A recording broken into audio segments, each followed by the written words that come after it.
I'm Dr. Jim Ladley, president of Profit Pro Ag, and we're having our webinar tonight. It's our monthly webinar that we do on a monthly basis. This is actually the third time we've done the webinar, and we're getting better every time we do it. We have a new webinar platform we call Webinar Jam that we're using tonight, and we're excited about that. What we're talking about tonight, and really the start of a series on the full circle regenerative and sustainable crop and livestock production system. Now, this is a natural, microbiological, and nutritional approach to enhance profitability in agriculture. And so we're excited about bringing this to you. We're going to lay the foundation tonight, and we're going to start in talking about one of the key technologies. And then each month we'll kind of summarize what we talked about, add new information, and talk about another key technology to make the system work. Tonight, we're fortunate to have Dennis Clockengay, one of Profit Pro Ag's crop and livestock management consultants, who is out of Sauk Center, Minnesota. He handles and works with crop producers all over the country. And Larry Eckhoff, an independent consultant from Webster City, Iowa, who has a lot of experience with the technology we're going to be talking about tonight. Both are experienced consultants in regenerative and sustainable agriculture. And Larry and I were actually in the field here this week looking at some of this technology with unbelievable results. And I'm going to ask Larry towards the end of the program tonight to share a little bit of what he saw. And by the time we do next month's webinar in July, we'll be able to show those slides. Now, you can find the content of tonight's webinar at our website, profitproag.com. And each month's webinar will be recorded and posted, as we have on all of our teleconference calls over the last 15 years or more. John Cook is our webmaster tonight. Keep us on going on a straight path, and we appreciate John's efforts. If you have questions, you can have an opportunity to type those in, and we will discuss those questions. So what I'm going to do now is go to the PowerPoint, and so if we can have the first PowerPoint, John.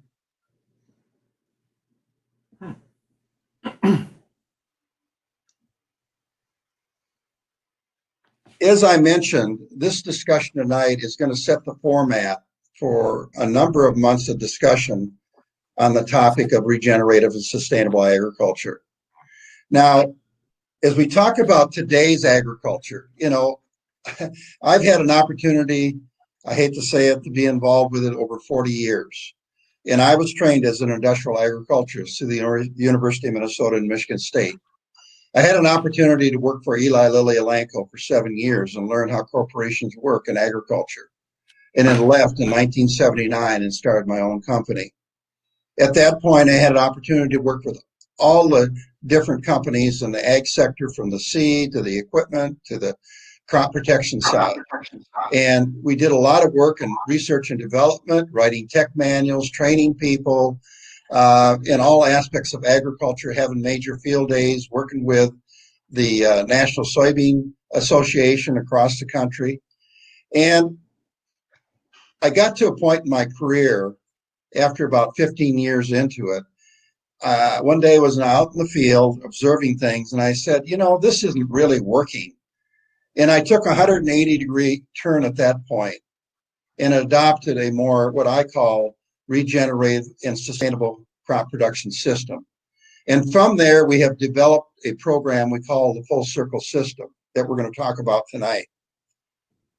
But the basic idea in conventional agriculture is that nature is somehow flawed and that it needs fixing. Insects and our diseases are viewed as though they are normal.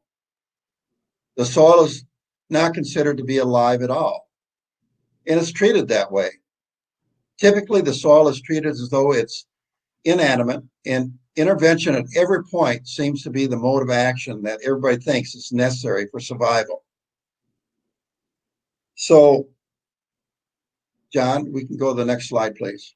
So operations that take place on conventional farms are typically input and output based. What we mean by that is simply that we feel like we can put materials out there, whether it be nitrogen or phosphorus or potassium or an insecticide or a fungicide, and it's going to then have a major impact on output coming out the other end. So we're focused on hauling inputs onto the field, providing inputs to the crop, and somehow then we're translating that into an output that we can haul off the field, as I stated. The general approach can be summed up as being antibiotic, in other words, not living at all. And if you look at the way that we treat our soils and our crops and our livestock, that certainly is true.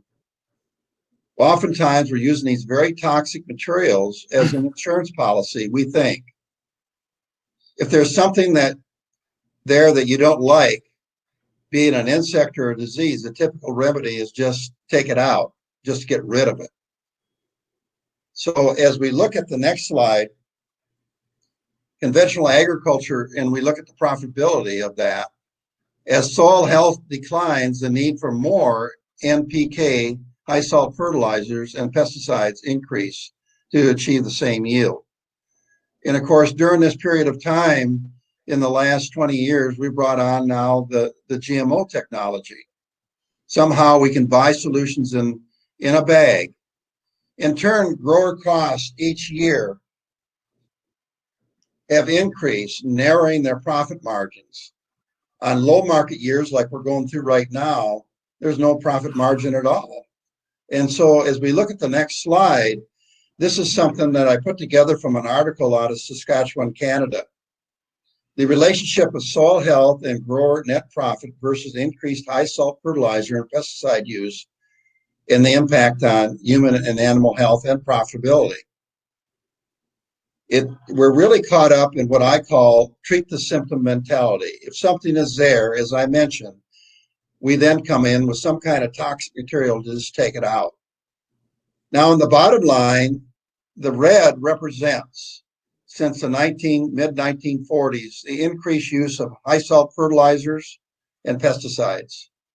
And we all know that when we started using high rates of nitrogen, especially anhydrous in agriculture, and this has been verified in a number of studies that have been done, long-term studies over the last 40 years, is that we actually have destroyed our soil complex, our microbial base, as well as our carbon base by burning it out. And we created a toxic situation to the natural system. At the same time, the blue line represents animal and human sickness and diseases. And we've seen an escalation of those as we've increased the use of these, what we call toxic materials. Coming down from the top, the green represents soil health and mineralization. As you can see, we've declined and really destroyed our soil health, our diversity, and our nutrient balance and availability. At the same time, the dark line represents the grower's profitability. So we're really at a crossroads right now when you really look at crop health. And many of you notice the same thing I do. When you get into the latter part of August, September now in the Midwest, in southern Minnesota, Iowa, and other parts of the Midwest, we see corn prematurely dying from the top and bottom both. And in reality, what we should have at harvest is a green stalk, high in sugars and energy and nutrition, with a high test weight ear and a brown silk on it when we harvest. And that's just the opposite of what we're seeing. I'm hoping that in my lifetime, we can turn that around. And that's really what this program is all about. So we can go to the next slide, John. As we talk about regenerative and sustainable biological agriculture, it comes from a completely different perspective. The basic idea in biological agriculture is that nature is highly ordered and intelligent. And I've come as an adult to realize that before I could make progress in life, I had to come to the end of myself. In other words, realize that I wasn't really in control. And to realize that there is a divine creation, a divine design, a divine intelligence, and a divine order. And if we work within that realm, we're going to be much more successful, we're going to enjoy it better, and we're going to be more profitable. The other alternative is we're constantly fighting it. And we come in with a new product or a new insecticide to treat an insect, a disease, or a symptom that lasts no more than 5 to 7 years before nature learns how to go around it. So the basic idea in biological agriculture is that nature is highly ordered and intelligent. Insects and diseases are nature's garbage collectors. And this is something that I really had to learn. And we're going to talk in a little bit about bricks and the quality of using a refractometer to measure the quality of a plant. And insects are smart, and they have divine intelligence, and they can tell if a field is healthy or not. And if a field shows a brick level of 12 or higher, they won't go in that field because they don't have a pancreas. They can't digest high energy sap of the plant and sugars. Same thing with diseases. And so really, when the plants are at that in that state of condition, they are not worthy of reproducing. And nature intention with insects and weeds and diseases are to take them out. Man came along and with all his wisdom said, no, we'll kill the insect and disease and we'll feed it to our livestock and we'll eat it. And thus, we've seen now the degeneration of our livestock and in human health, where we got major health issues. And we've lost our profitability in many cases because of it. Really, so as we go to the next slide, the soil should be considered to be living and dynamic and in many respects analogous to the ruminant system in a living animal, alive with microbiology and dependent on the microbes and microbiology to function properly. And overall, cooperation is the key to survival, and operations are cyclic based as opposed to input and outputs based. And that's going to be brought out as we talk about the full circle system. This is something that I put together over 20 years ago.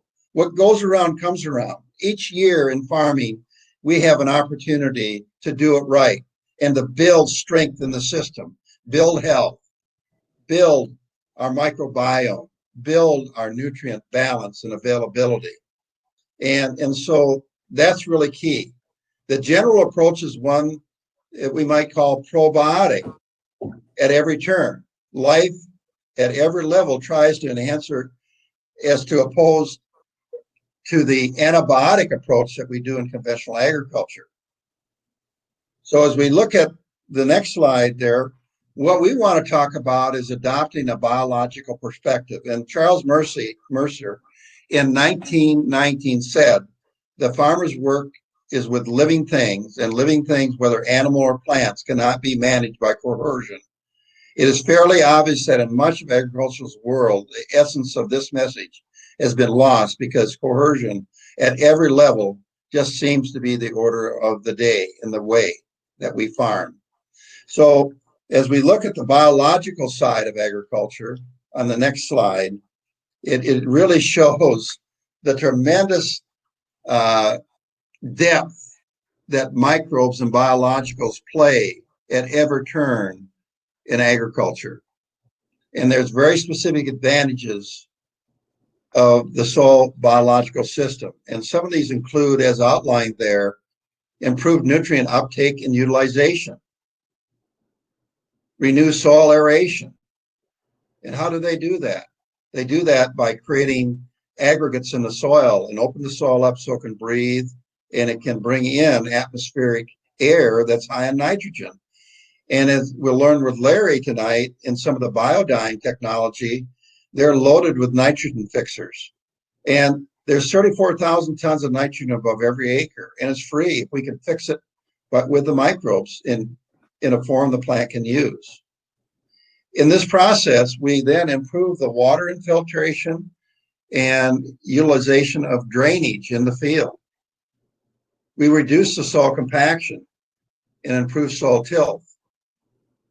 Surface crop residue is mixed into the soil through the biological activity of the earthworms and the microbes. And a key part here, as Dennis would talk about, in getting residue broke down are the fungal components.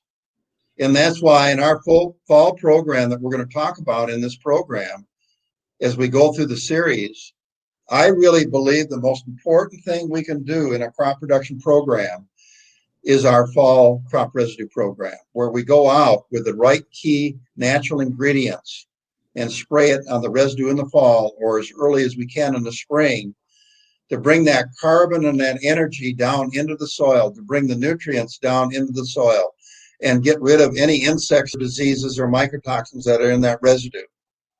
And what that's going to do through the increased crop residue decomposition format, it's going to improve organic matter content. It's going to reduce tillage requirements. You're going to be able to keep the soil food web intact instead of ripping apart every year. You're going to improve the nutrient availability, nitrogen fixation, the soil to seed contact, and better standability in the crop and better rootability. Also, the biologicals are going to help balance the soil pH and help hold the key microbes, micronutrients that are needed in the soil. And we know that organic matter, bioactive organic matter, has a lot of both negative and positive sites to hold food for the microbes, to hold water, and to hold all the trace elements we need for enzymatic activity. Also, the subsoil is going to be there loaded with moisture and minerals as the plants reach down with their roots. We're going to improve the resistance to pathogens and nematodes. And one of the things we'll talk later in the series, we'll talk about how these microbes actually produce chitinase, which is an enzyme that will dissolve anything with chitin in it, which many of the insects, nematodes, and pathogenic diseases have in them. And overall, the number one role of a microbe community is to take out toxicity first and then to balance. These microbes communicate to each other through quorum sensing. And the key aspect, as we'll learn here a little bit, is that microbes produce enzymes and many other beneficial compounds. This is going to lead to a stronger, healthier plant, improve crop yields, quality, and profitability. So as we look at the picture on the next slide, microbes are everywhere in our environment. We can't get rid of them or away from them. They're the foundation to all humanity and all of life. They were really the first of creation. And it's unbelievable. You look at the amount and diversity of microbes that are in the soil and on the crop leaf, in our stomach, in the animal stomach, everywhere, in the manure to digest it. They're the balancers of life. We couldn't even begin to exist without them. And we don't even begin to understand them in their capability. Yes, Dennis? No, I never said anything. Oh, okay. I thought somebody did. All right. So let's go on to the next slide, John. So when we look at a crop production system in life that creates the food and the energy for us to thrive and exist, the biology is the foundation of the triangle. And we have heard for years that when we look at soil, it's about the biological, physical, and chemical process of soil. Well, biology is the foundation to everything. And that really determines the physical and chemical too. And then as we grow the plant and we collect the sunlight energy, we trap that energy and we produce all kinds of compounds in that plant that come out of the air. Do you know that 97.5% of the makeup of a plant comes from the air generally, and the rest from the soil? So we're building energy, and it's all about creating energy. Energy is from the sun, it's from the nutrition, and it's the basis of life that drives all animal and human life. And it cycles, it builds, and it tears down. And microbes are the builders, and they also are the ones that recycle. So as we look at the next slide on the soil food web part of it, this is very, very dynamic. And at the foundation of this soil food web, that's the key to all life, is we have really the bacteria, the fungi, and the nematode, the protozoa, and the whole order of again, the web. It's like the ocean, where the big fish eat the smaller fish and the smaller fish eat the smaller fish, all the way down the soil food web. But as it moves up, these bacteria and fungi and nematodes have collected nutrients and growth materials. And as they're eaten and turned over, the nutrition is released for the plant to utilize in a very balanced form. And there's things that happen within the soil food web that we can't even begin to comprehend and won't probably ever comprehend that takes place. That's part of the divine design and creation. So as we look then on the next slide, you see a one cell microbe, a bacteria. And they have the ability to produce all kinds of enzymes and secondary metabolites that weren't originally there in the cycle of life. They have the ability to catabolically tear things down and through biosynthesis start putting things together like amino acids, etc. And then through polymerization, they can build things like proteins, and proteins, of course, can become enzymes and DNA. And so they are at the foundation of building life. And they build all kinds of enzymes and all kinds of secondary metabolites that weren't originally there. And so generally, these organisms produce one, no more than two enzymes and different metabolites. But they work as a team. And that's why we talk about our microbial team of technology that we're going to get in with Larry tonight towards the end of the webinar. And they all have a specific function. The first role of a microbial community is to take out toxins. So the microbes that do that take over first. Once they clean up that environment, like in manure, once they take out the toxics, take out, let's say, the disinfectants, the antibiotics, the salts, then the next group takes over and deputrifies that manure. And what they do then is they trap the nutrients within their cellular bodies and they digest that and liquefy that. Now, when we put that bio-augmented manure out in the soil, it's already been digested. And it can go right to work for the plant, and then it's in a balanced and available form for the plant. If we put out raw manure as an example, high in salt, high in toxins, now the microbial community that's there has got to take care of that. So now they've got to take all their energy and focus on that. Meanwhile, you're trying to grow a crop. So they're taking all the energy and nutrition away from the crop to detoxify the soil of what you put in there in the raw manure. And that takes time. That's why a lot of times when you put out raw manure and plant in behind it, the crop doesn't do very good at all. But you take bio-augmented manure that has been handled properly, and you can put it on, and the next day you can plant it behind it, and you won't see any negative effect at all. And that's the role of the microbes in this whole aspect. So as we go to the next slide, I want to show you the brick chart. And this is something that I put together. And Larry, we were talking about this in the field the other day. And this is really a simple way to gauge plant health very quickly in the field using a refractometer that you can buy on the web for around $100 in a garlic press. And what we do is we squeeze juice on the refractometer and we close the lid, we look up at the sun, and in it there is a scale from 0 to 30. And that's what we're looking at in this graph right here. At the bottom is 0. At the top, it goes to 30, 32. At the bottom of the axle is crop quality and value, nutrient density.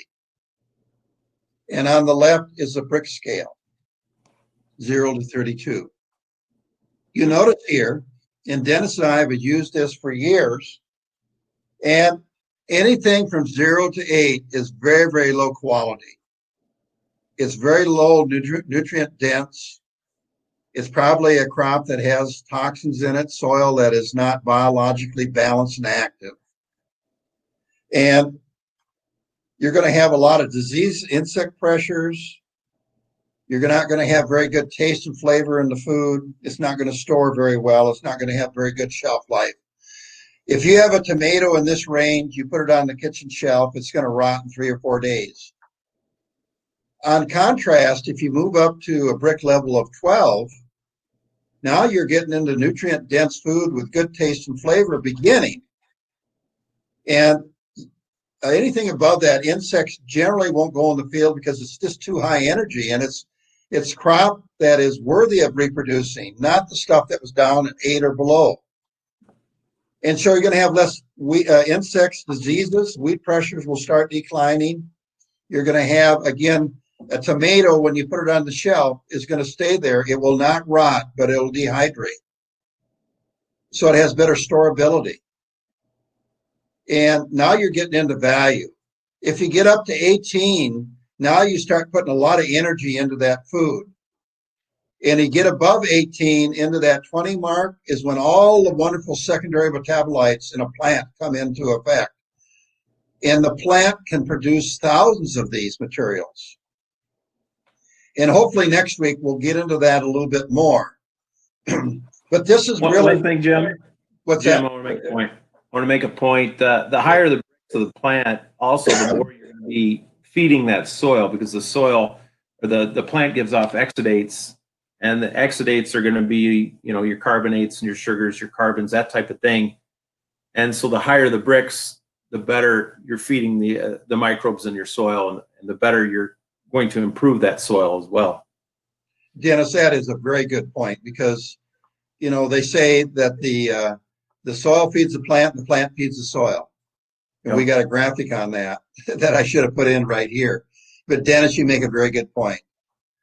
A healthy, viable plant above and below ground is producing a lot of energy through the photosynthetic process. It's also collecting a lot of nitrogen and nutrients and oxygen and carbon out of the air and sending it through the root to feed the microbes below ground.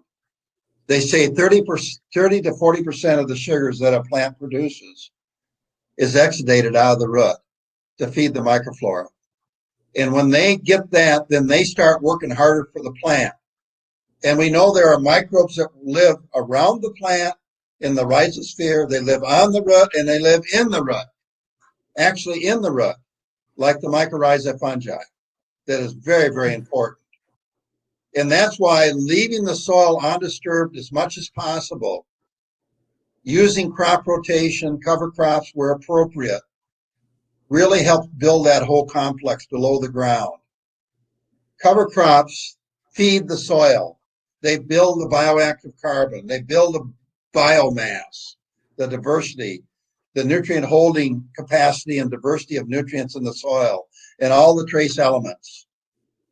And I could go on and tell you more about what they do, but I'm going to stop there. And it's amazing what these microbes and the plant interaction do together if you give them an opportunity. But when you get up there to that brick level above 20, if you've ever eaten food like that, you'll never forget it, because it's like heaven. You feel good inside. You feel satisfied. You don't have to eat as much. And you're healthier. And your whole being is healthier. You feel better day to day. You got more energy in your life. Now, the thing is, it does the same thing for an animal. So when I work with a dairy producer that I want to do business with, the first question I ask him is, in the 30 hours from mouth to tail in feeding your cow, what percent of the energy and nutrition does that cow glean out in the rumen system it goes through? And the answer, which most of them don't know, is about 45%, which is very, very low or very poor. And I ask them, if I can increase that 5 to 20%, what do you think? And they say, well, that'd be great because I think it would help save on feed costs, and it would. So then I go about telling them how to raise that kind of food and how to get the energy and how to get the nutrients and the trace elements in there that are critical to drive all enzymatic activity in the gut of that cow and the microbes to flourish and the energy. And the cow's going to eat less feed. It's going to be healthier, going to have less somatic cell count. You're going to produce more butterfat, protein. You're going to have better milk. The manure coming out is going to be more enzyme active. You're going to have all the trace elements in there. You're going to treat it biologically. It's going to cycle. Meanwhile, you're probably going to give the cow a probiotic. You're going to put the UBO, the prebiotic, in the water. You're going to really make that rumen hum and work. And the cow's going to be healthier. She's going to milk longer. She's going to live longer. The calf's going to be healthier, and everybody's happy. And that's how the system works. So that is a very important scale that everybody needs to understand. And you need to all have a refractometer in a garlic press. And within 5 minutes of jumping out of the pickup, you can evaluate where your crop is. And on an average over the season, you want to be 12 or higher. Some days may be lower, some days higher, depending on cloudiness, etc., and moisture. But that's kind of, Dennis, do you agree with what I just said? I know you've done a lot of this. Yeah, exactly. We definitely want to be higher than 8. 8 is pretty typical what I see, or maybe sometimes a 7 or a 6. Their Brix levels are just pretty low in the fields that I've walked and things. We have a long way to go yet. Some of it has to do with trace elements and increasing those, and soil health and things like that. I think we need to get more cover crops incorporated in, and I have growers that are starting to do some of those things. And in fact, I had one today. He just sent me a picture. Josh out in Ohio, he was seeding his cover crop today in his corn. He made a seeder. He bought a seeder, and then he kind of made a bar for it. He was seeding annual rye in his corn today. So yeah. And I just had a young organic producer call me today, and he said, Jim, I've got my oats and I've got red clover in it, and I'm going to take off the oats and sell them and bale the hay, and then I got red clover, but I really would like to find a way to grow my corn with an undercovering of a clover of some type. And he said, will you help me do that? And so, we're going to work on that. There's a lot of really good ideas we can do, but this is one of the most important charts that you need to understand in crop production agriculture. And Dennis is right. We've measured this for years. And really, if you go out this time of year and you drive the roads of Iowa and Ohio and Michigan and Minnesota, and you get out and check those fields, you're not going to find more than probably 10 to 15% are going to be above 8. And many of the GMO fields will be a point or two lower than the non-GMO fields. Now, just because you're doing organic doesn't mean you're going to have high Brix. it's true. If you don't follow the principles that we're talking about, even in organic, you're not going to have quality food. And that's a little bit of a misnomer about organic, other than the fact that you're not using a lot of toxic materials. So let's go on to the next slide. We talk about the biological nutrient cycles. All of our nutrients function within the biological cycles: carbon, nitrogen, phosphorus, sulfur. These are all good examples of major nutrients that function in biological cycles. It is only as you understand how the biology will impact these nutrients that you can really begin to manage them. Microorganisms are central to the operation of these cycles, and the nutrient forms will change depending on the microbiology that is present in your soils.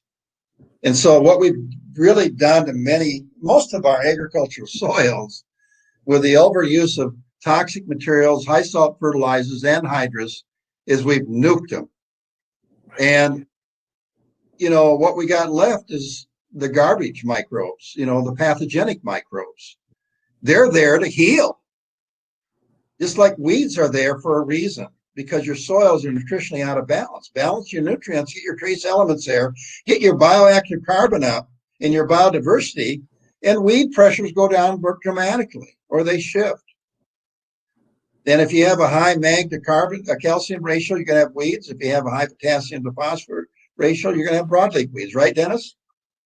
Yep, absolutely. And so you can learn a lot off your soil test just on weed control as an example. Now, let's go to the next slide that really shows something that I think a lot of people in agriculture don't understand. And the top part of that graph shows hydrogen. It shows the major structural components of a plant above and below ground. So the major, if you take the top four, hydrogen is 6%, oxygen is 45%, nitrogen is 1.5%, and oxygen is 45%. That's 97.5% of the weight of a plant comes from those four elements. Most of that comes out of the air. Yeah, there's a little bit from the soil in the form of water and carbon, but most of it comes out of the air. There's 34,000 tons of nitrogen above every acre, and it's free. But what do we have to have, Larry, to utilize that nitrogen that's in the air? What's that again, Jim? What do we have to utilize that nitrogen that's in the air? What do we have to be able to harvest that? Well, we have to have microbial activity for one, and I guess we have to have healthy soil. We have to have soil that's breathing and where we can bring that down in that profile. And later on, you're going to talk about, we have put together a whole team of natural technologies that can be utilized to turn this whole system around. And you're going to talk about some of these microbes that in the biodying technology that can actually fix nitrogen, right, Larry? Yes. And so very key. Now you look at the bottom, these are a lot of the secondary and trace elements. And we actually sell a product now called Sea Crop that is specific ocean water harvested and handled in a very important way to maintain all the organics that are in that ocean water and the plankton, plus all the 90 or more trace elements. Two-thirds of the periodic chart is in that product. Now, why is that important? Because the thing you have to understand is that all these trace elements are cofactors for enzymatic activity. In other words, at the center of every enzyme, an enzyme is a catalyst. It causes the chemical reactions to speed up. Microbes make enzymes. They're proteins, but they have to have these trace elements put at the core to make it active. And every one of these trace elements has a specific enzyme or function. Like moly, Dennis, why is moly important to us in agriculture? Moly is important for corn, soybeans, most crops in general, but it helps with nitrogen, converting nitrogen into protein, basically. So it'll help you get more efficient use out of your nitrogen is the best way to put it. And then on soybean side, very important for nodulation. The more pink your nodules, the more moly you have in that nodule and in that plant. Where is moly in that process? Where does moly come in? Describe specifically how moly does that. It's part of what? It's part of an enzyme, right? Yeah. I can't think of the name of it. But it drives the enzyme that converts nitrogen into usable form. Nitrogenase. Yeah. Nitrogenase. Right. Now, the other thing that these trace elements do, it's very key to understand this. They're the ones that not only put energy, but they put the taste and flavor and nutrient density into food.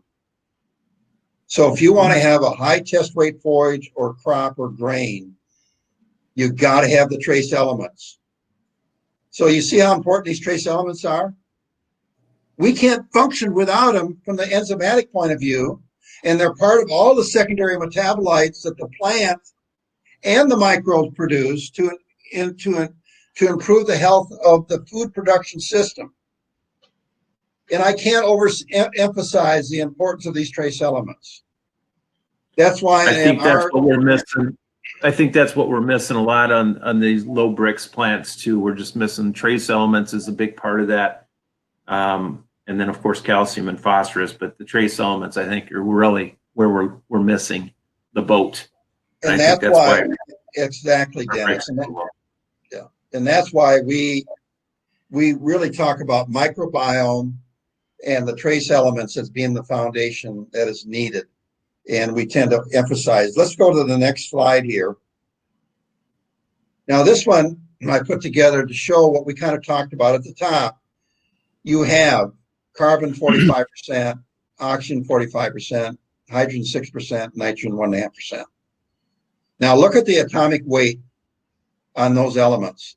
Carbon is 12, oxygen 16, hydrogen's 1, and nitrogen 14. In other words, that's the mass, the weight of those elements. Now look down below. Look at moly 95, zinc 65, copper 63, iron 55, calcium 40. These are all the heavy ones. Now do you see what puts taste and flavor and nutrient density into food? That's why we need them.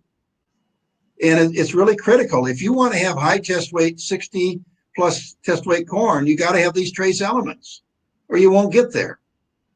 Or you won't have a healthy plant, green, with a dry high test weight ear with brown silk on it at harvest, with the sugars in the plant, in the energy through the roof, so that when you harvest and that comes back to the soil, and the microbes now have something to work on, and they pull that down in to make the soil even better, and the cycle goes around in the full circle system and it improves. And that's why using the Brix scale is so important in evaluating where you are in this. So on the next slide, we talk about the importance. Then what do minerals and microbes do? Well, on the left there, they reduce compaction, disease, insects, weeds, inputs, toxins, salts, mineral tie-up, and plant stress.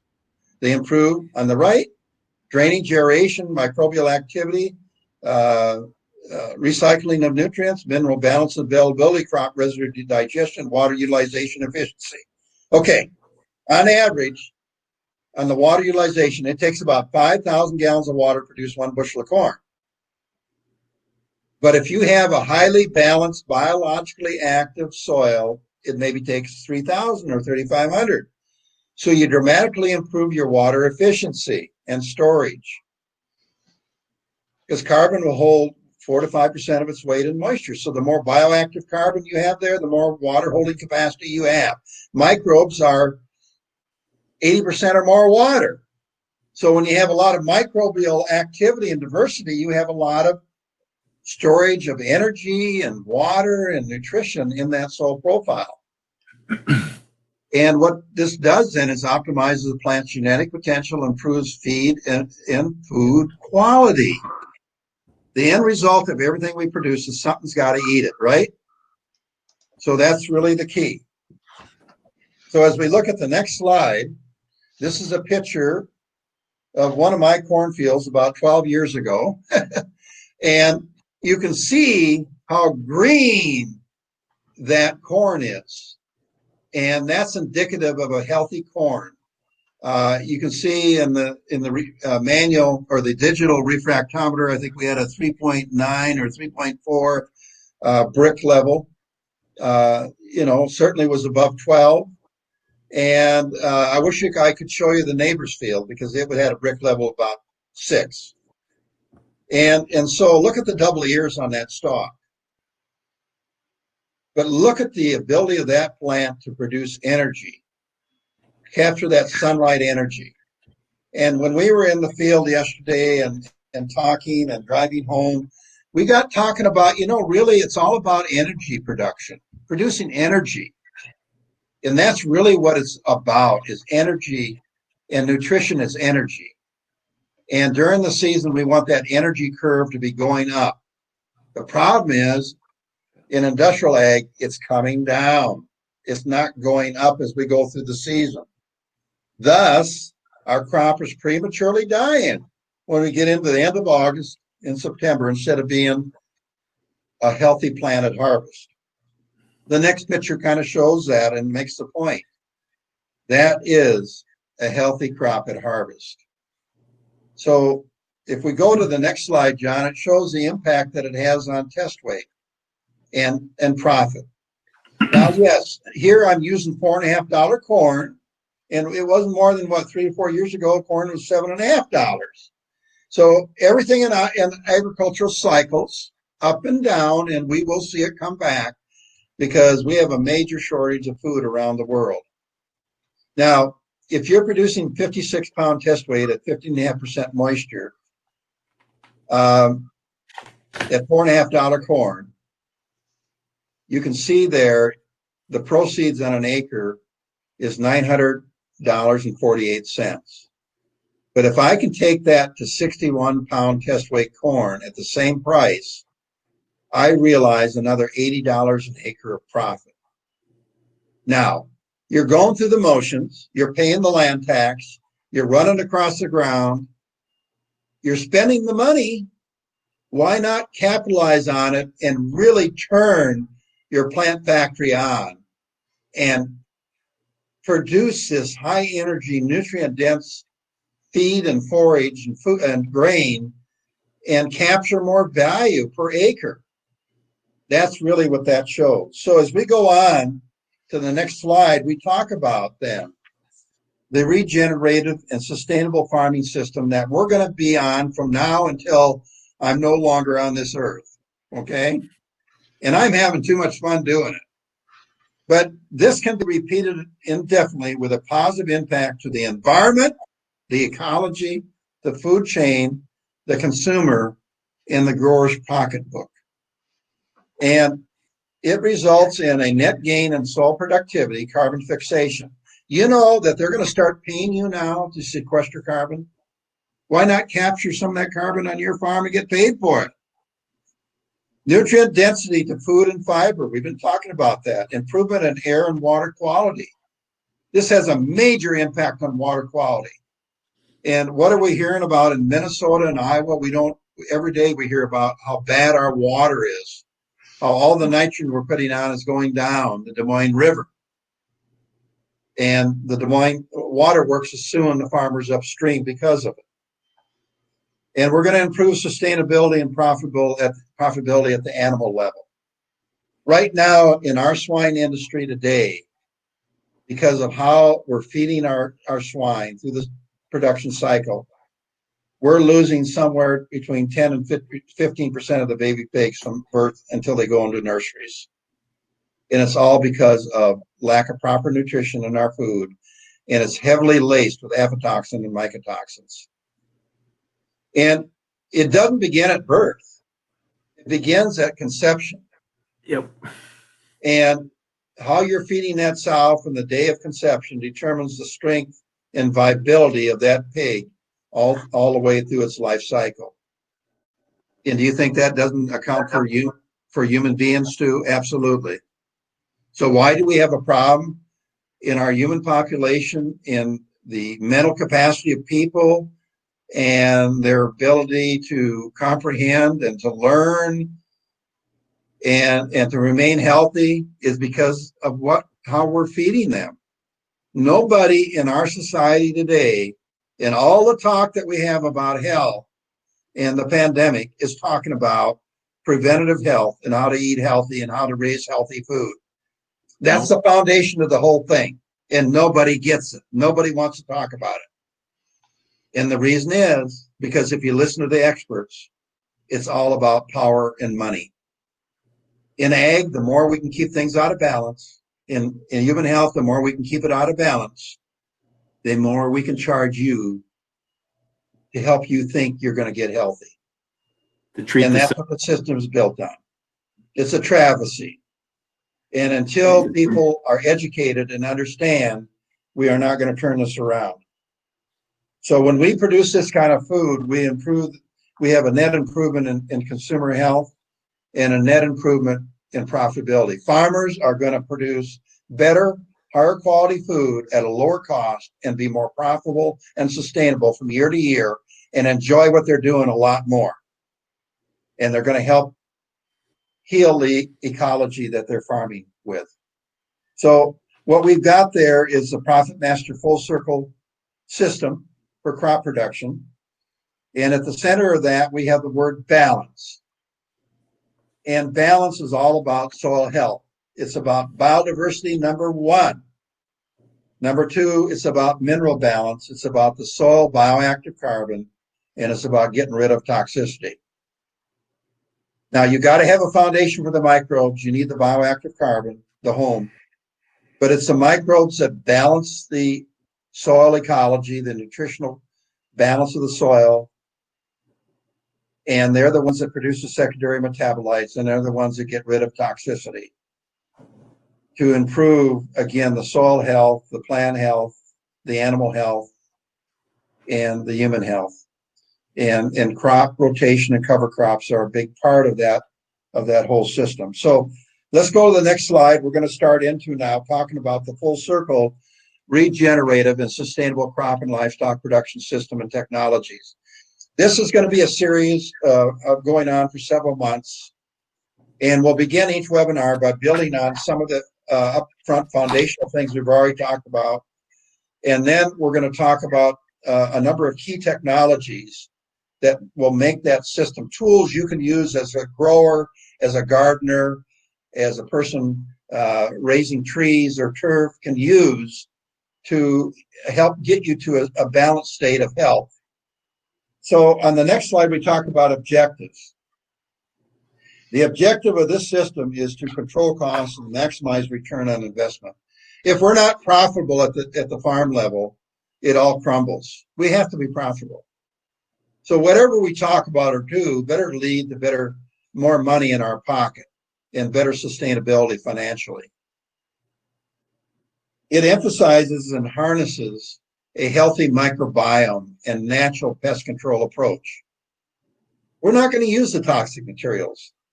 And I feel so good inside because I think finally, in my career of over 40 years in agriculture, of listening to experts, I finally understand, and I think we put together a system that we can farm without insecticides and fungicides and dramatically reduce weed pressures and tillage.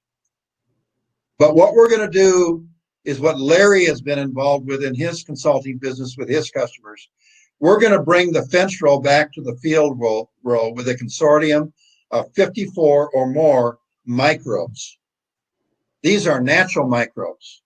And if you went out, Larry, and you measured a fence row that's never been farmed, they say that we're going to find somewhere around 60 to 65 microbes in that fence row. And if you tear that fence row out and you farm it for the next 5 to 7 years till you destroy it, that's going to be your best crop. Now, Larry, you've seen that in your lifetime, right? Yes, just in the last 4 or 5 years. So we're going to talk about that. And then we want to achieve nutrient balance availability to emphasize, and with an emphasis on the trace elements that we talked about here tonight. We want to build and maintain a healthy aerobic soil by maximizing bioactive carbon through diverse crop rotations and cover crops. Now, guys and gals, this is a mindset. As I said earlier, the only way you can make this thing work is you got to come to the end of yourself. You got to believe in yourself, and you got to believe you can do it. It's a mindset. And I tell you what, in the last couple of years, I put together a consortium of 25 to 45-year-old producers that want to do this, that want to farm different than what their dad has farmed because they've seen the results and the stress that their dad has been put through in farming the industrial ag approach. I had one here over here a couple months ago come in, spent a half a day with me, brought his little daughter from South Dakota. And we went through this and put a program together for him, left with a plan and the right technology to implement it. And as he was walking out the door, his last words to me was, Jim, when I get home, they're going to tell me this won't work. Mhm. And I said, it will work. All you got to do is believe and plug into the system. Now, this whole thing, and I can't emphasize this enough, starts in the fall. We got to get out in the fall. You got to plan this ahead of time. And when that combine is rolling through the field, I want you to have your fall sprayer ready. I want you to have your shop ready to keep it warm during nights. Or I want you to be able to hire this done. I want you to go out with our fall residue and soil health program and treat that residue in the fall with the program we're going to put together or have put together for you. And what's going to happen by doing that is this is technology is going to work all winter long. And it's going to pull that carbon, that energy, nutrition down into that soil profile. It's going to open that profile up. It's going to get your soil food web humming and working. You're going to destroy all diseases, insects, aflatoxins, mycotoxins in that residue. It's going to allow you to eventually reduce tillage completely and go no-till or help your strip-till program. Get away from massive, broad tillage. I want to ask you each a question. I'm sure you all have lovely homes. I'm sure you and your family have arranged that home over years to be very comfortable. And you know, when you go home, you can relax in that home that you have designed and put together. Now, what would happen is every year somebody would come through your home with a ripper and tear it all apart. You would go about putting it back together, wouldn't you? Trying to get it back to where you felt comfortable again. But what if that happened again the next year? You'd finally give up. And that's kind of what's happened to our soils in industrial agriculture. We destroyed the whole inner complex of the natural system. A ripper and two application or two passes with a field cultivator. Yep. And what is that? That's equipment cost, that's maintenance cost, that's energy cost, that's labor cost, that's fuel cost. Yeah. Every part of that is cost. It's taking the Soil profit away cost from too. the farmer. Okay?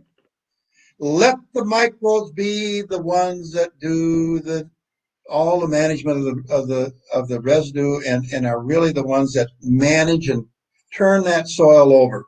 Have you ever been in a field and you see an earthworm come up and develop an earthworm mitten? They put their tail and they're out there and they're gathering like a rake all that little residue into a pile. And then they reach up every so often and bring it down into their burrow. And what do they put on it? Enzymes. They produce all kinds of enzymes. And then those enzymes digest that residue and then they eat it and then they turn it over into perfectly balanced carbon, energy, and nutrient balanced foods that the microbes go crazy over. And you think the plants like it too? Absolutely. So that's the natural system. So let's go to the next slide, John. And this shows something that I've been working on for years. And I keep adding to it. It's getting to have a lot of information on it. It's called the Full Circle Animal Manure and Salt Plant System. The next one will show just without the animal component. But notice, let's go back. Yep, right there. Now let's go back. In the caption underneath it, it says more from every acre, every animal, and every gallon of manure. And it all starts with soil health and balance. We talked about that. And really, when you have livestock, what's important is what comes around the circle is feed for those livestock. We talked about that in relationship to the dairy cow. So putting together a system that you can improve the biological health of the soil. And if you got livestock, we want you to augment the manure, whether it's beef, dairy, swine, or poultry. and get that bio-augmented to promote your soil health. And then we're going to use our technologies here in the soil that we're going to talk about here the next several webinars. We're going to use the biologicals. We're going to use chitosan. We're going to use it in the soil, the seed, the foliar. We're going to use UBO that we'll learn about as a natural biological stimulant and soil remediation material. Very beneficial. Larry and I saw that work here this week. And very important that we use biological seed coatings. And then how we place our nutrients and in the system. And we talked about the importance of a balanced soil test and the trace elements. And remember, the soil feeds the plant feeds the soil. So we want a healthy plant to feed the soil. We have a program called the Crop Advantage Plus program that we'll maybe talk a little bit more about next week, that gives you a seasonal dietary diagnostics of what the plant needs. Based on your soil test, it'll show you how balanced your soils are, but it'll show you how, if you want to raise 300 bushel corn, it'll show you how much nutrient of each of the nutrients you need by week. And then it'll also graph what you have and what you got to make up by week and when those nutrients come in to the cycle. And there's no denial. That tells you exactly what you need to do to raise 300 bushel corn on your soil, or 100 bushel soybeans, or 150 bushel oats, or 12 to 14 ton alfalfa.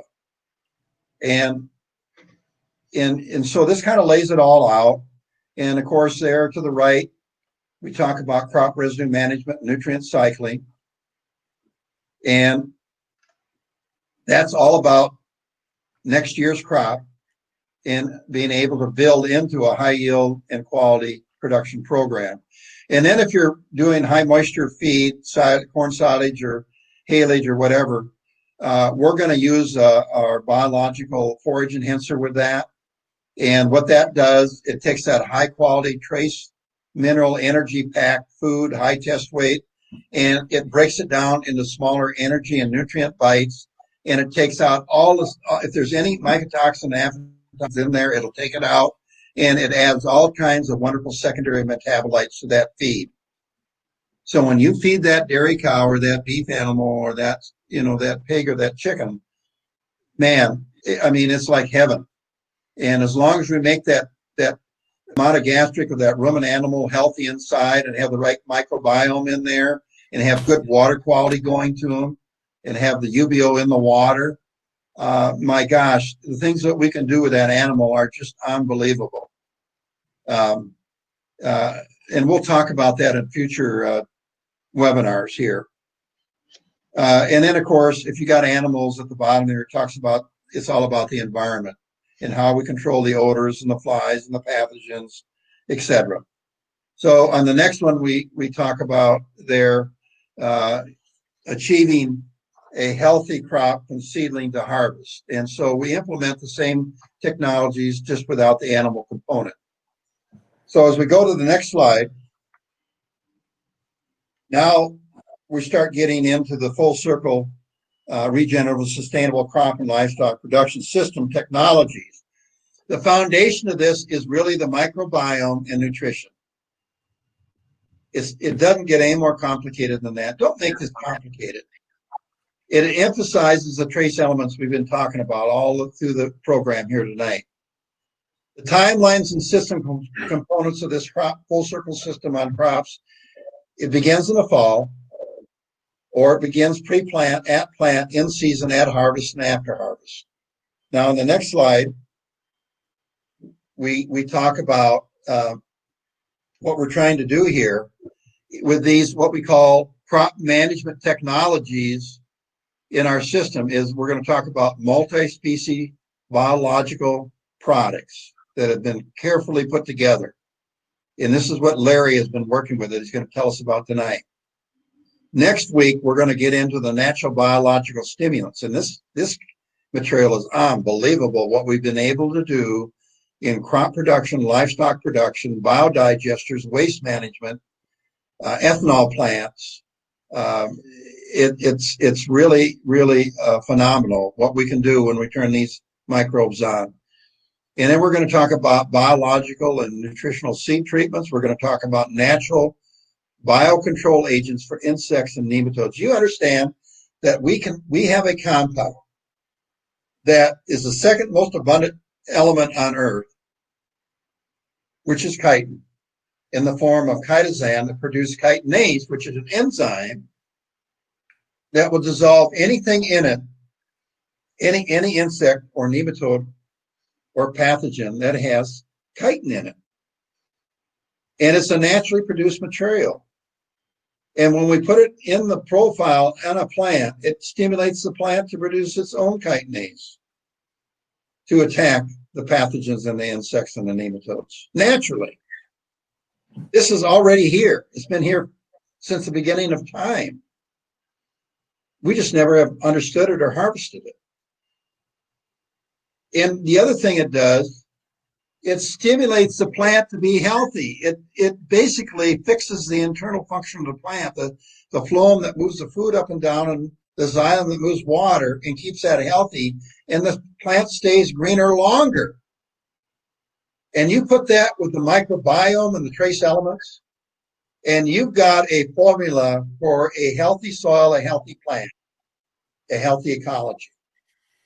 And then we're going to use natural nutritional supplements, including our seam mineral package with the over 90 trace elements and original plankton and organic matter in Pacific seawater. And we're using that in livestock now with unbelievable results. We also have a silica product. The silica is a very important element in crop production and plant health and frigidity of the cell and the stalk. And nobody really deals with it. Now we got a product we can put in there. We've got all the natural ores that are naturally mined with all the trace elements in them, the soft rock phosphate, the potassium sulfate, and the elemental sulfur. So we can replace all these high salt products, plus reduce the need for them and lower our fertility costs. We have a 16% humic and fulvic concentrate. We have liquid sources of energy in molasses and sugars. And of course, we're going to tap into crop rotation and cover crop strategies where it makes sense.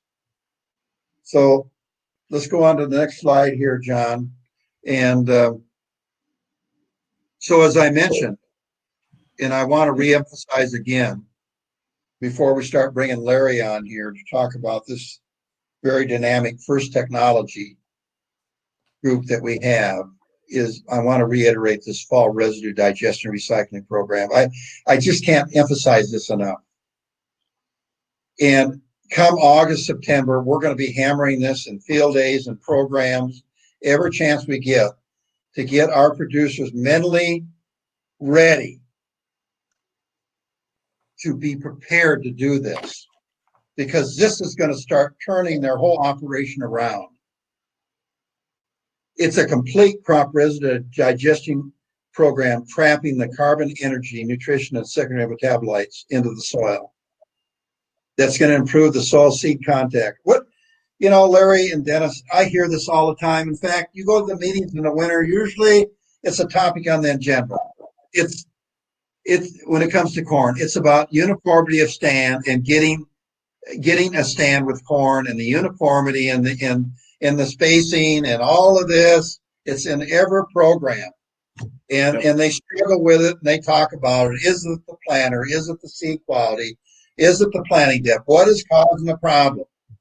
Mm-hmm. And it's been rampant this year. I know Dennis and I know you, Larry, have dealt with this spring. We thought we had an ideal seed bed in Iowa, and we found out there's a lot of issues. Illinois has been a disaster, and so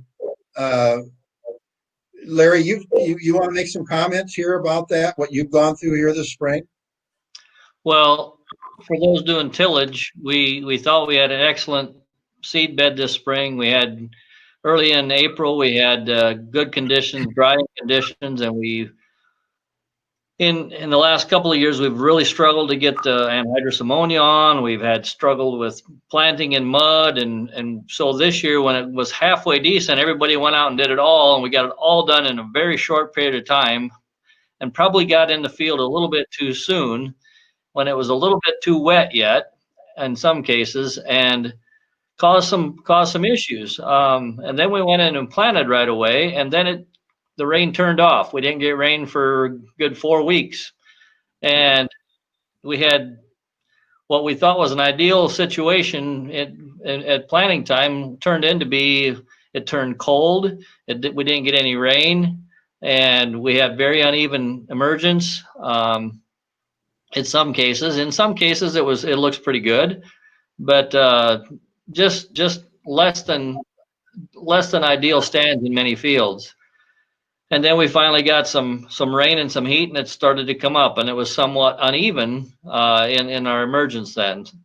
Now I've got experience with a guy that we've tried less tillage. In fact, we did some no-till corn this year, and you think about all the residue we had, the whole residue management thing.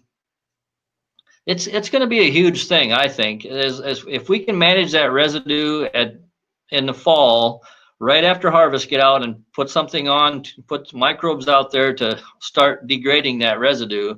That's going to be a huge step. And in the case where we tried some no-till this year, corn on corn situation, where we had some of the microbes on early on, it went very, very well, and the corn stand looks excellent. We couldn't ask for a better seed bed.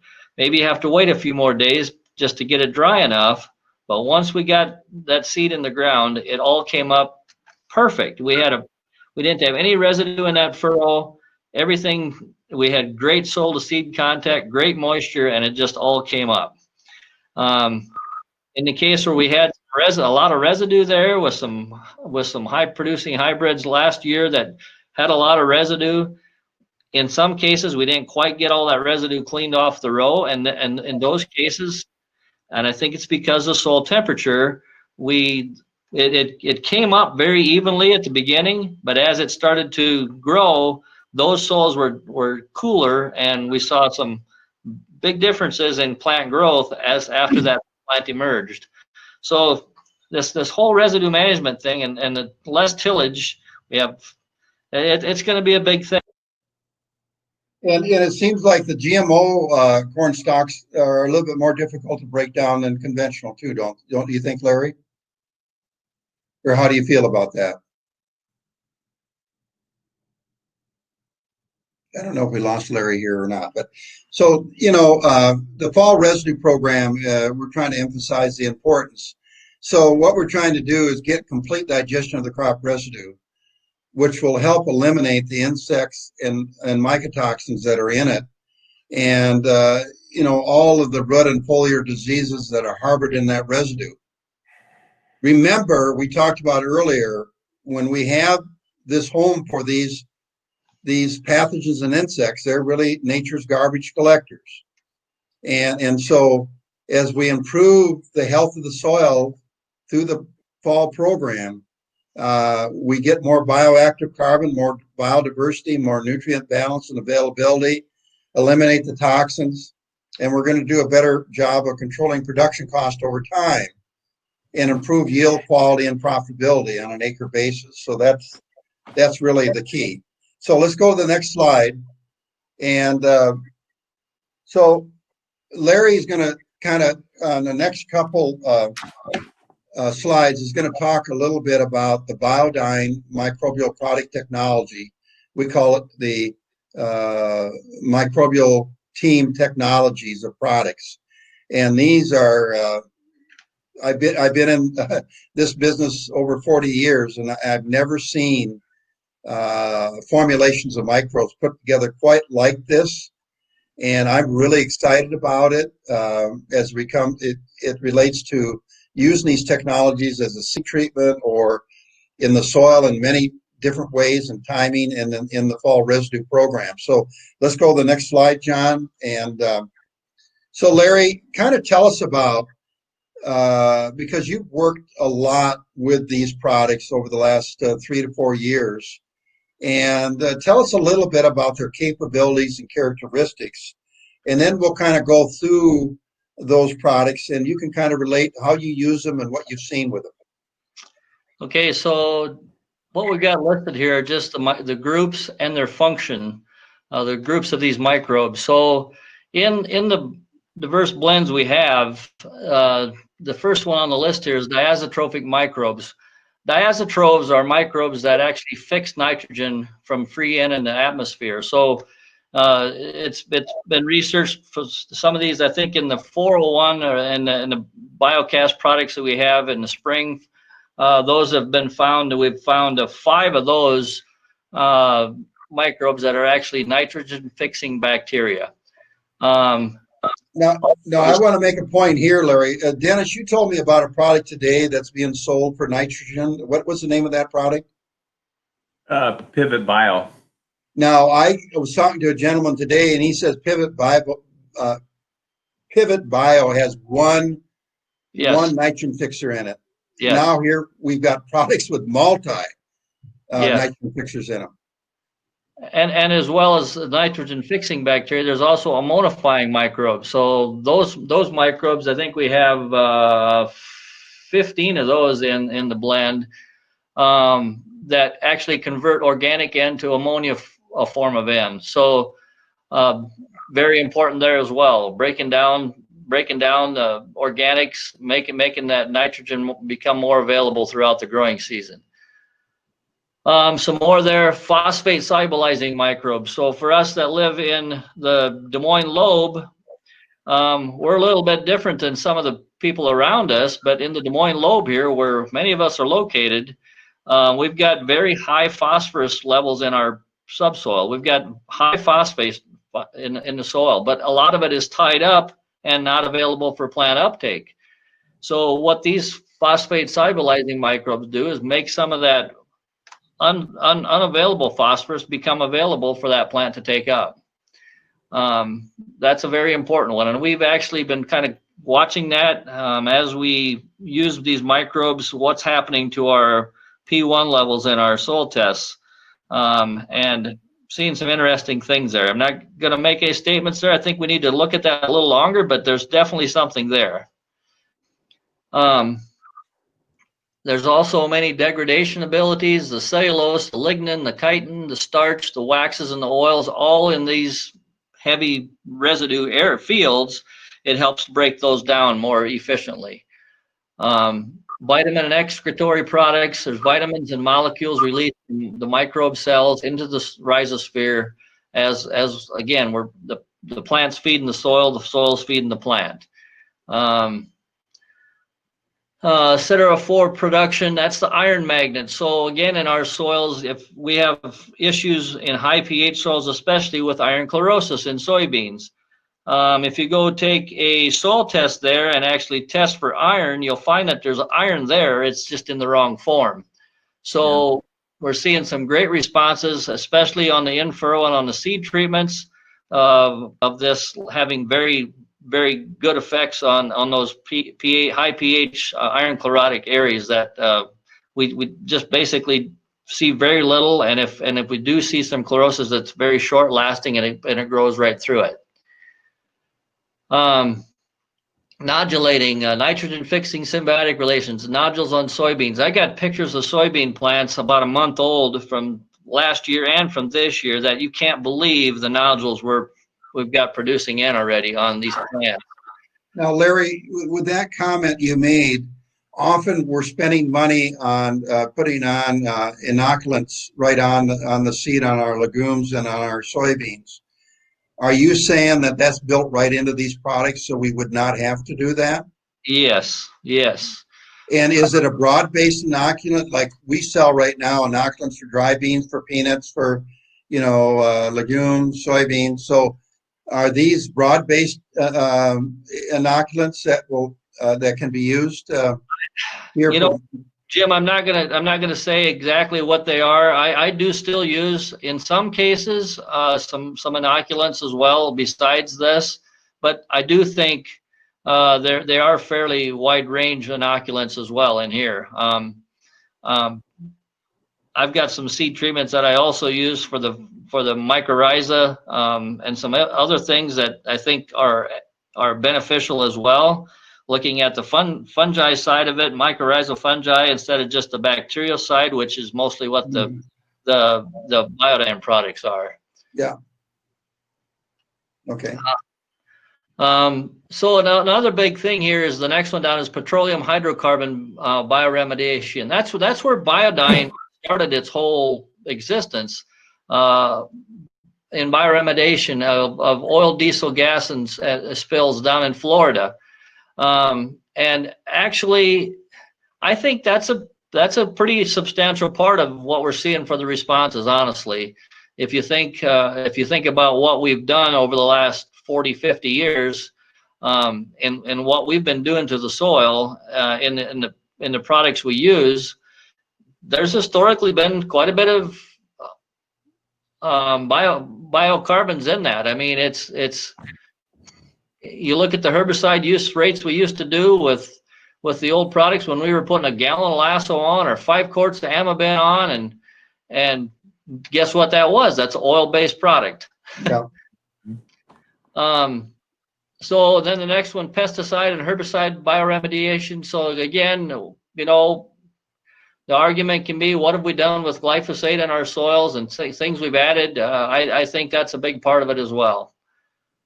The fats, oils, grease, common organics degradation, wastewater, pond treatments, we've got some of that as well. I'm actually doing that on a pond at a lake we go to, a little pond outside, and it's amazing. I've only had it on about 6 weeks, and you can tell big differences in that pond already. And then sulfur oxidizing capabilities. We just added that this is the first season we've had the sulfur oxidizing capabilities added into the product. Now, Larry, all of these are natural microbes. They're yes, they're not genetically modified, and that's correct. And we should mention here, there's within the team of products, there are those that are organically approved, right? That's correct. Okay. So we can go. Let's go to the next slide, John. So this is then kind of the layout of all the different products we're using. And I'm going to start actually down at the bottom under harvest options. And I think that's the first place, and coming up this fall, this is a really important place to start.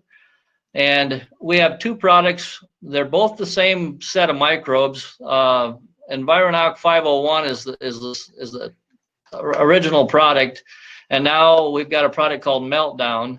The only difference between these two is Meltdown has some food source for those microbes to grow immediately on, where in the 501 we had to add some of that food source in many cases, and like in corn, especially corn stalks, we would add either a little bit of UAN or a little bit of AMS to get those microbes going. Meltdown's already got that in, so we don't have to mess with that.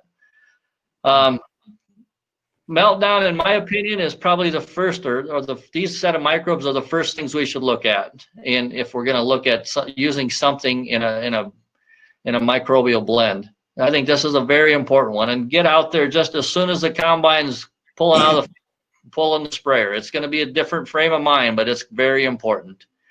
And guys that I've got using that product, I've got some guys that are diligent. They just have that sprayer out every night, following just like a ripper used to. We're following with the Meltdown product with the sprayer. And it's been a challenge the last couple of years because we've had late harvest, we've had cold nights, and it's a challenging thing to do. Now, Larry, if you can't get it done in the fall, it's just impossible. But you can do it. Can you do it? I have 2 questions. Can you do it like you get into November, even December, if it's conducive to go out there and spray? And when the temperatures get colder, is there a point you have to stop? And then the other question I have is, in the spring, when it warms up, let's say you can get on a month or more before you are planning to be in the field, will that work if you can't get it done in the fall?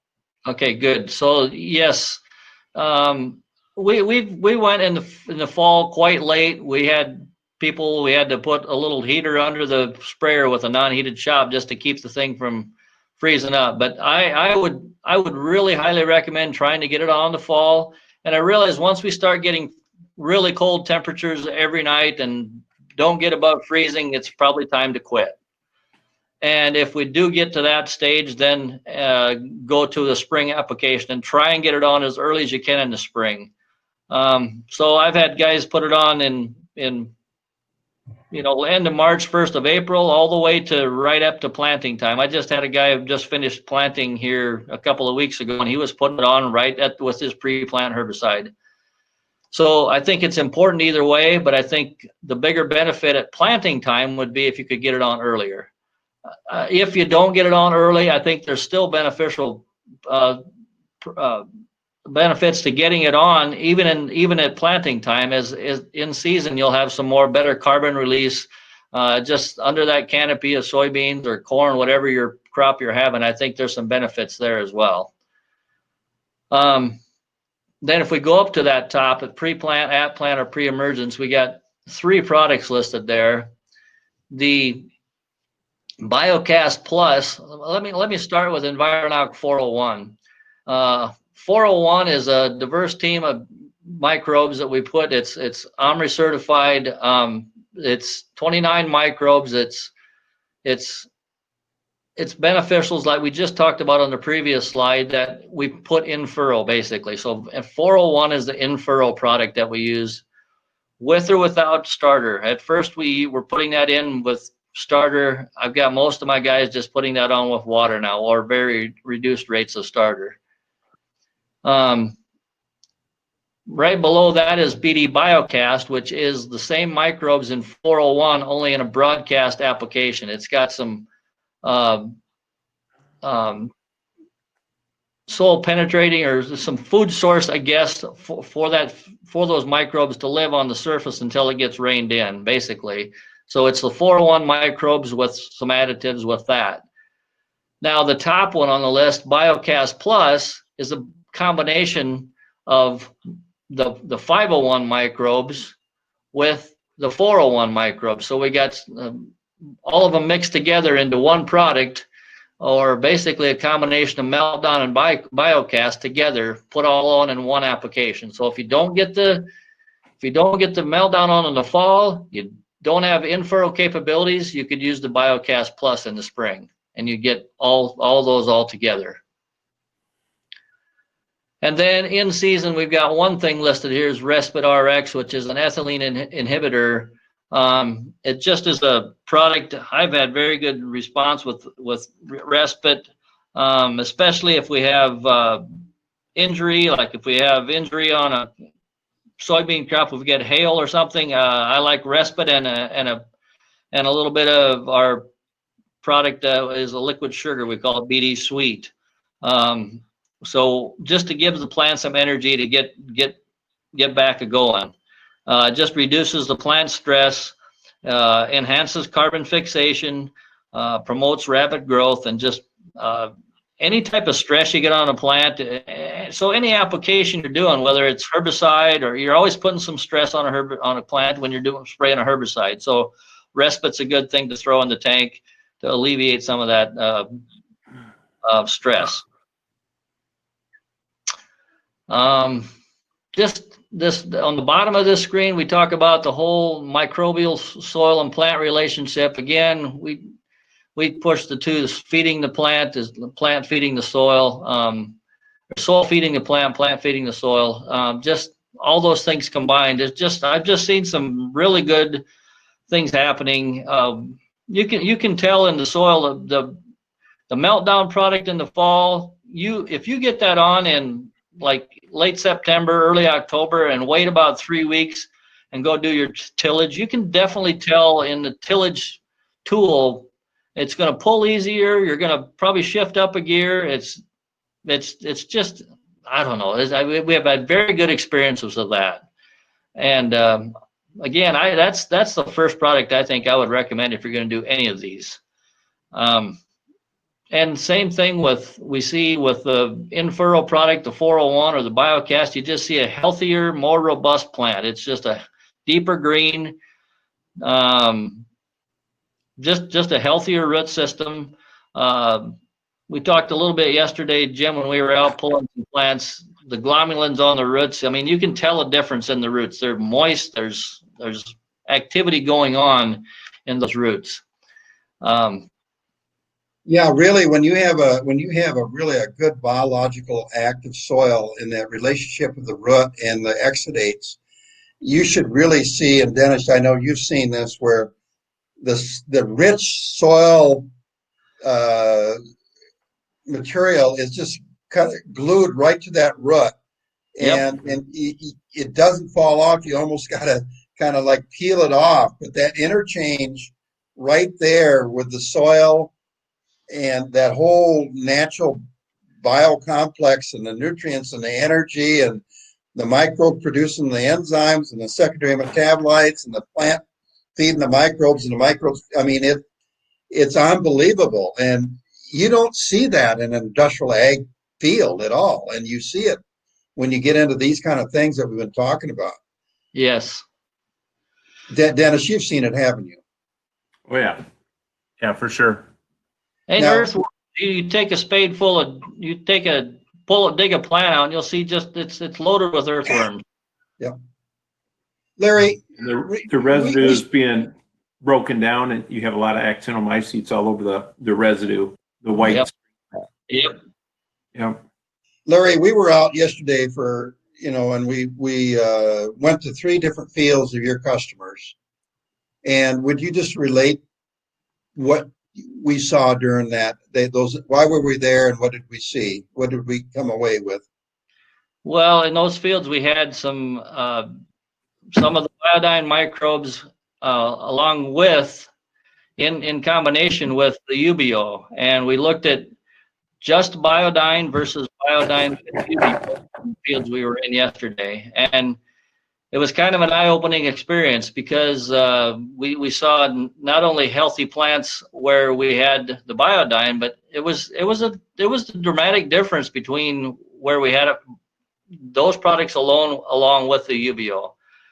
So there's something going on there. This is the first time I've seen UBO, and honestly, I'm pretty impressed with it. It'll be interesting to watch it through the rest of the season and through harvest. We pulled plants, we weighed them. We saw anything from like a 30% increase to almost double in plant weight. Weighing those plants on a little gram scale. So we'll talk about that probably more, I suppose, next month, I assume, Jim. Right. Now, we were just out there yesterday, so I spent today sorting through all the pictures, and we're getting those labeled in our desktop publishing group, and hopefully those will be available tomorrow, and we maybe get those up on the website. But we've been working with this technology over 10 years in crops and livestock and waste management, et cetera. And what we saw yesterday is pretty typical, and what we'll see on the yield monitor will back that up. So Dennis has been involved with me on this technology. We've used it, especially with the colonies out in the Dakotas.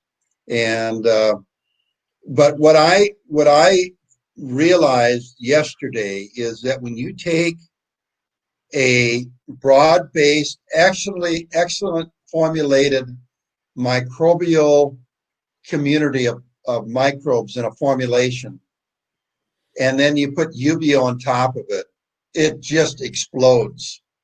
And what UBO does, it causes we're getting some echo, John. What the UBO does, it increases the speed of multiplication of the microbes by speeding up the ATP, ADP, which is the energy cycle that drives living things. And when that happens, the microbes multiply quicker, they produce more enzymes, they produce more secondary metabolites, and it just drives the system faster. It's just like in the work we've done in waste treatment plants, we can do in weeks that it takes months to get that waste digested. And so with the UBO, with this dynamic team of microbes that have been put together by Biodyne, that we're integrating into the program at all levels of crop production, from seed treatment to the fall harvest, this combination of technology is really going to drive the soil health. It's going to drive brick levels up. It's going to drive the test weights, the quality, the storability, and the profitability up in a very short period of time. So what may have taken 5 years to get to, I think we can do in 3 years in this program. So next week, we are going to talk about more in the system, more basic information, and then we're going to talk about the UBO technology, which we have a lot of data on that we'll share with you as we get into next week. So with that, John, are there any questions that have been posted? No questions in the chat room at all. Okay, all right. So I want to thank Larry for taking the time tonight, and Dennis, and being part of this. This is going to be posted on our website. So if you have other people that you would like to have view it, or you'd like to view it again, please do so. You can call any of us at any time. Our numbers and emails are on our websites. And Larry, they can get you. What is your website, Larry? Just agronomyrx.com. Okay. And we are going to have field days also this summer. We plan on having a summer conference here in Albert Lea, but we have a number of field days around the Midwest that we'll be holding. And these will be learn and earn events where you can learn and earn more profit by attending. And we thank you for being part of the webinar tonight. And we hope that you got value out of it. And we thank you and for being with us. God bless each one of you. Good evening.